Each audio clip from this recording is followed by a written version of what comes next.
Okay, here we are, Craig again from forbiddenknowledge.info. We're going to talk about, if you watch my accompanying video that I just recorded before this, about survivability, preparing for an earthquake and tsunami.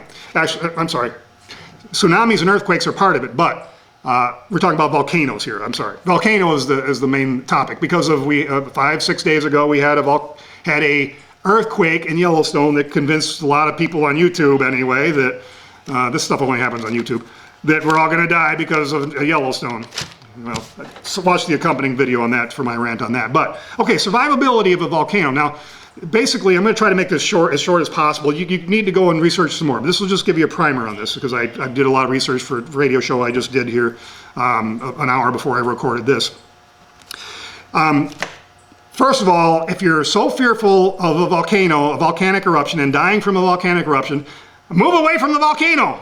Duh, that's the first step. Like so many people say they live there and then but most of those people aren't actually all that worried. But anyway, move farther away. If you're really that fearful of it, move farther and farther away. Find out how far the earthquake would affect you, how far the magma will affect you, because the magma is only going to affect you really if you're very close. I mean very, very close, and hardly anybody really lives in the path of magma that will be flowing off a volcano.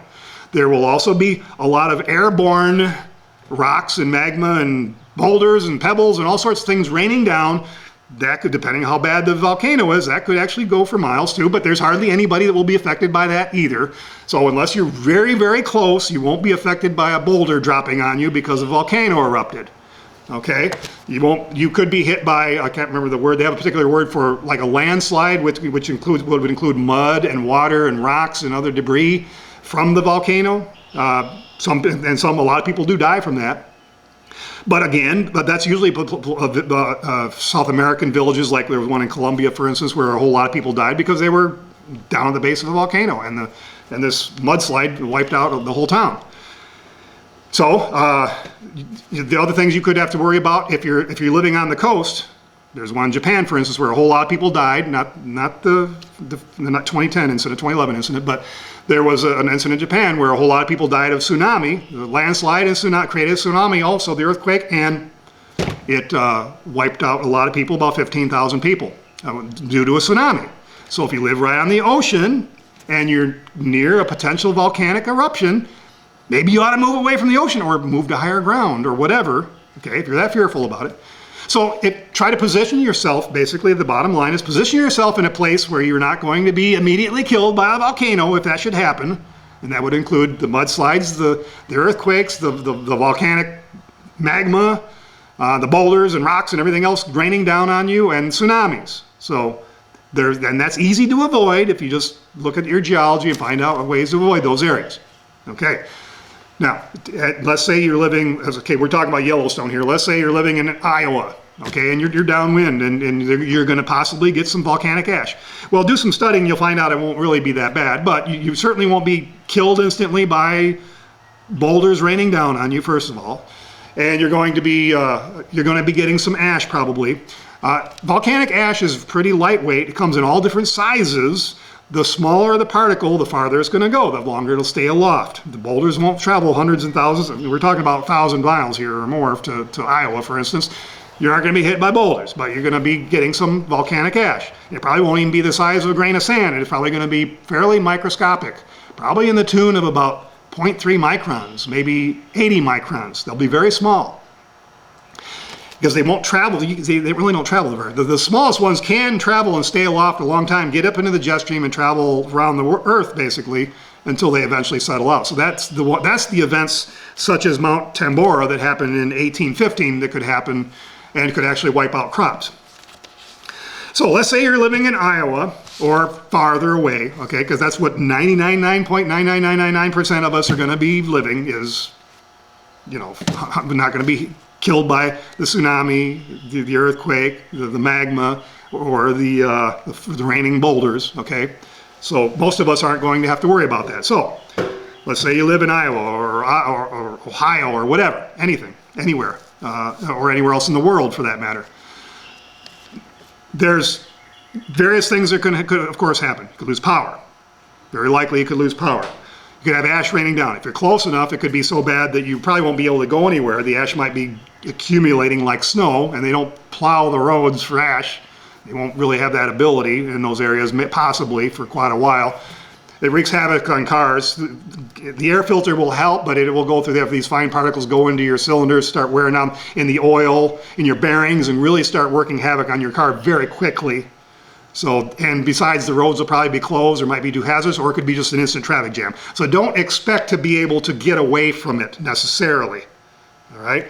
Just like the event that happened in 2010 in Iceland, the volcano. The no-fly zone, basically, it wasn't because of terrorists, it was because of the ash. It could down planes potentially, get into the jet engines and possibly cause great damage, and great enough damage, and even stop the engine and have the plane go down. So your car may be in a similar situation if you try to get away. So your best bet, first of all, you position yourself where you're not in that immediate danger anyway, so your best bet is hunkering down. Now, after 9/11, we had the duct tape and plastic meme. Well, you can do that. That's actually can be very helpful, because the dusts is what you want to protect yourself from. Before I get into the dust, let's get into a couple other things really quick. Things like the Mormons, for instance, have a year's worth of food. That's what they believe, and then they're kind of living near Yellowstone, aren't they? Well, freeze-dried food, for instance, you might want to get a lot of freeze-dried food to last. And the Mormons think a year, maybe you think more, but whatever. That's your opinion. In Iowa, you're in the Corn Belt, you're growing, but maybe it gets so bad that your growing season is completely lost for a whole year. So you might even need more than a year's food. That's your decision. But before the food, you're even going to need clean water and shelter. Clean water from a ditch, a swamp, a lake, a pond, a stream, and you can't just general filtering. I have whole videos about making water from a surface source. But you want to filter out the dust, basically the ash, and that's going to be, most of your standard filters will do that, but your greater concern in that case will be Cryptosporidium, Giardia, bacteria, viruses, and so on there in your water. So anyway, you got to research to find a way to make clean water from a ditch, and that has ash in it, okay? The next thing would be shelter. Shelter and water are going to be your two most important things if you're living in Iowa during a major volcanic eruption in Yellowstone. Shelter, keep the ash off of you and out of your lungs. It can even burn your skin depending on what the compounds are, and it can really wreak havoc in your lungs. Now, nobody died from the Iceland volcano in 2010, but there was a lot of respiratory problems. Okay, and you go back to Mount St. Helens and some of the other ones in recent years, and you'll find that there's a lot of respiratory problems. That's going to be your biggest concern if you're living in Iowa, essentially. So, duct tape and plastic. That's getting back to that now. Duct tape and plastic. Windows, door, cracks, everything. Try to keep the dust out. You're not going to be able to keep it all out. If you could keep all the air out, then you die because you'd be suffocated, right? But try to keep out the dust. You can use these types of things. You can buy them by the hundreds at Home Depot or Menards or whatever. These dust masks, they can help, but depending on the particle size, they may not stop at all. But the biggest concern with these things is you can't really get a good seal, especially somebody with a beard like me. You can't get a good seal. You've all tried these. You put them on your mouth, and you immediately get your glasses fogged up. You're trying to demolish a house or something, all this dust, and you're fogged up because it's leaking around your nose or wherever. They don't seal very well. And if you have a bunch of them in storage and they're old, this rubber band here, this elastic, will be not usable anymore. It will break on you. So these are kind of difficult sometimes to be prepared. It's good to have some of these, but you're going to need to do a little more than that probably. If you're holding up your face, you're going to do better at a job. Now you can even take a cloth. In true dire emergency, if you had to, soak the thing in water, put it up to your mouth and breathe through it. That's been done for ages. And it helps, but it's not going to stop everything. But in a pinch, an emergency, this will help. This will help even better. And holding it down will do better because you can. I forget the designation number, but look for your most efficient ones. In the US, it's the 95, S95 designation or something. I can't remember what, NP, N95, something. There's a 95 behind it. Those are the better ones, but you still can't get a good seal necessarily. Your best bet with that, and full disclosure here, I do sell a lot of these items we're talking about here, so I'm not trying to promote anything. But gas masks, of course, and anything with a HEPA filter. HEPA, H-E-P-A. If you don't know what that is, look it up. The acronym HEPA, known as HEPA. This type of filter these are happen to be gas mask canisters. Gas mask canisters have HEPA filters in them and charcoal. Now the charcoal part for the gases, such as sulfur and other things you might be encountering during volcanic eruption, could be helpful. That won't be your biggest concern. More than likely, depending on your distance in Iowa, the biggest concern will probably be the ash coming down. And if you had to venture out of your house where you didn't have a system in place, gas mask canisters or respirator canisters also with the HEPA filters, or your filtration system in your house with HEPA filters. They come for houses, they come for respirators, they come for gas, they come for all sorts of things. But make sure it is a true HEPA filter, because that's going to filter down to about 99.97% of particulate through the filter at 0.3 microns. That's going to do most any airborne ash situation. So look for the HEPA filter. Make sure it's a true HEPA filter. Your car doesn't, it looks like a pleated, I don't have one here to show you, like a pleated paper almost, a white pleated paper usually is what it is. But your car filter kind of looks like that, but it's not a HEPA filter. Unless you own a Tesla, it's not a HEPA filter, okay? So look for, you can get these at like OK Safety Supply, a lot of safety supply places for respirators, your Home Depot places that will have them for furnaces and such. But remember, your furnace might not work. If you don't have power, it won't work.